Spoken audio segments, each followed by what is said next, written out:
তো আকাশে কালো মেঘ নেই, ঝড় নেই, বৃষ্টির তাণ্ডব নেই। সব কিছু ছিল একেবারে স্বাভাবিক। মানুষ ছিল নিজের কাজে ব্যস্ত। কেউ হয়তো ঘরে ফিরছিলেন, কেউ পরিবারের সঙ্গে সময় কাটাচ্ছিলেন, পর্যটকরা মনোরম পরিবেশে সময় কাটাচ্ছেন। কিন্তু হঠাৎ প্রকৃতির এক ভয়ঙ্কর আঘাত। নেপালে আকস্মিক বন্যা যেন মুহূর্তের মধ্যে কেড়ে নিল অসংখ্য মানুষের স্বপ্ন, ঘরবাড়ি আর প্রিয়জন।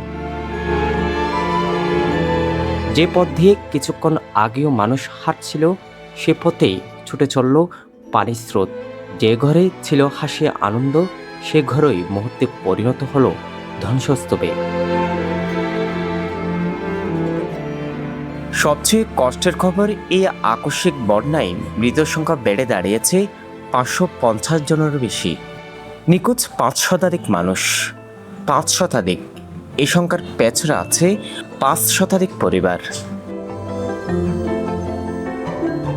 কেউ অপেক্ষা করছে বাবা ফিরে আসবো বলে, কেউ মায়ের জন্য, কেউ ভাইয়ের জন্য, কেউ হয়তো শেষবারের মতো নিজের প্রিয় মানুষটির মুখটা দেখতে চাই। প্রকৃতি কখনো কখনো এতটাই নির্মম হয়ে উঠেছে, সতর্ক হওয়ার সময়টুকুও দেয় না। এক মুহূর্তে সবকিছু স্বাভাবিক, আর পরের মুহূর্তে চারপাশে শুধু পানি, আতঙ্ক আর কান্না। আজ নেপালের আকাশের নিচে হাজারো মানুষ প্রিয়জন হারানোর শোকে কাঁদছে। হাজারো চোখ তাকিয়ে আছে হয়তো কোনো এক অলৌকিক আশায়, নিখোঁজ মানুষটি ফিরে আসবে।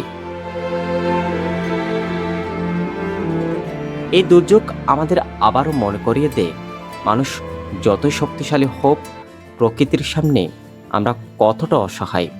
নেপালের এই বিপর্যয়ে সহায়তার ঘোষণা দিয়েছে বাংলাদেশ সহ অনেক দেশ। নিহতদের প্রতি গভীর শোক প্রকাশ করছে বিশ্ববাসী।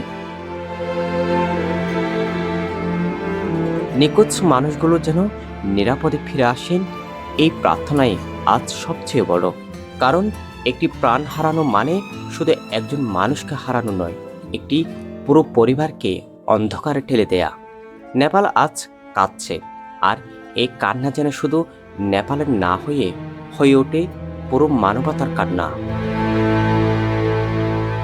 পাশাপাশি পরিবেশের প্রতি বিশেষ নজর দেওয়ার আহ্বান জানিয়েছেন পরিবেশ বিশেষজ্ঞরা।